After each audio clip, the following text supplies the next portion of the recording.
Israël, a mené une attaque fort importante, massive, dans notre milieu de soirée. Depuis ce temps-là, les rebondissements sont nombreux, notamment Donald Trump, qu'on pensait coincé entre Israël et des efforts pour réduire l'enrichissement de l'uranium et le nucléaire en Iran. Bien là, finalement, il dit que l'attaque d'Israël était excellente et qu'il y en a encore plus en chemin et qu'on a donné toutes les chances qu'il fallait à l'Iran et que ça n'aboutit pas. On se tourne vers Pierre Pallavi, professeur au Collège des Forces canadiennes. Bonjour, M. Pallavi. C'est des déclarations choc. J'ai l'impression que le monde n'en avait pas besoin, mais dites-nous un peu comment ça devient compliqué, cette situation-là, depuis hier soir.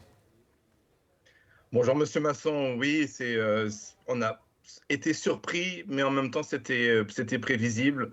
Ça fait plusieurs mois, depuis le mois de février, que les Israéliens promettent de s'en prendre au programme nucléaire iranien. Ça fait en même temps partie de l'approche risquée de l'administration Trump de négociations au bord du gouffre. Le problème à l'heure actuelle, c'est que les Washington et les Israéliens n'ont peut-être pas forcément le même agenda. Trump compte sur Netanyahou pour mettre une pression supplémentaire et obtenir l'arrêt de l'enrichissement de l'uranium.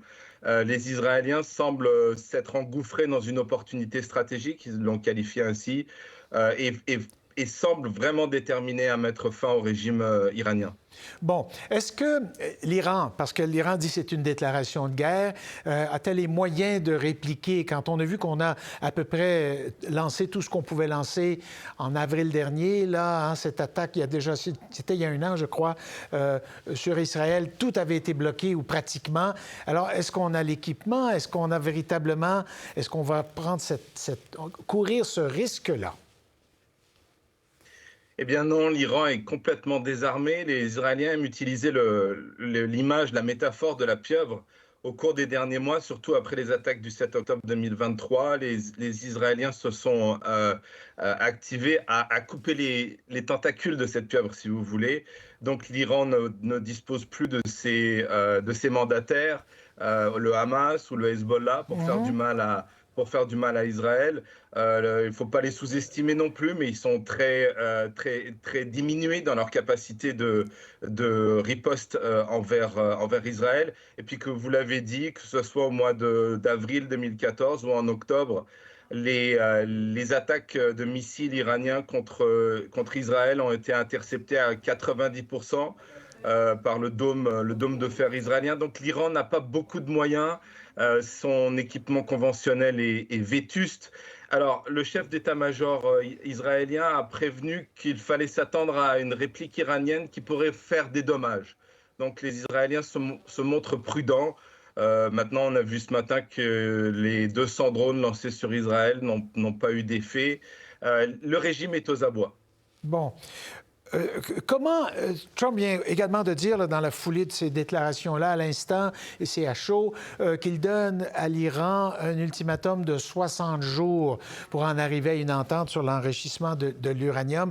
Comment réagit-on normalement à des ultimatums lancés comme ceux-là en Iran?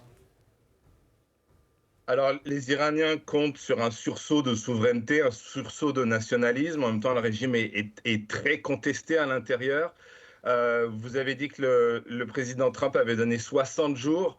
L'attaque a eu lieu le 61e jour, donc les Israéliens n'ont pas attendu.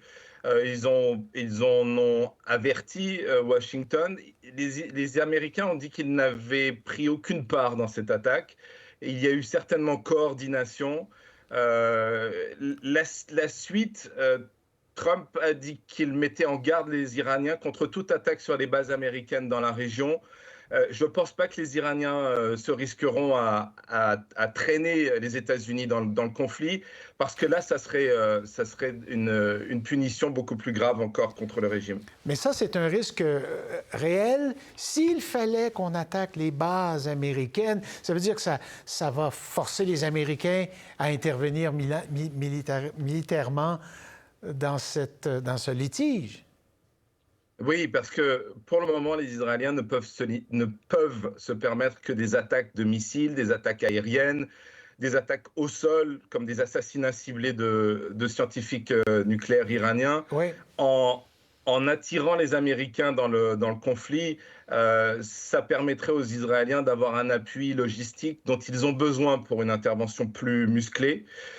Pour le moment, je pense que les Israéliens se limiteront à des frappes. Ils ont annoncé que ça va durer plusieurs jours, Ouais. plusieurs semaines. Ouais.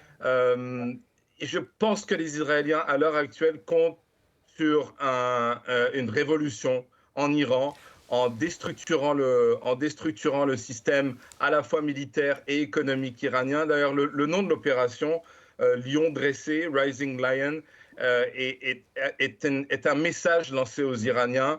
Est-ce que les Iraniens vont marcher dans le plan israélien et se révolter contre les gardiens et les mollahs? Ça, c'est difficile à dire.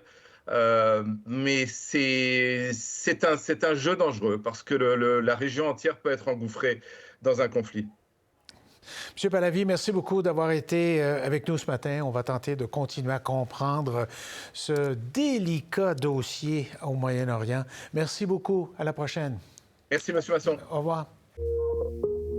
Pour voir nos émissions en entier, rendez-vous sur la chaîne Ici RDI.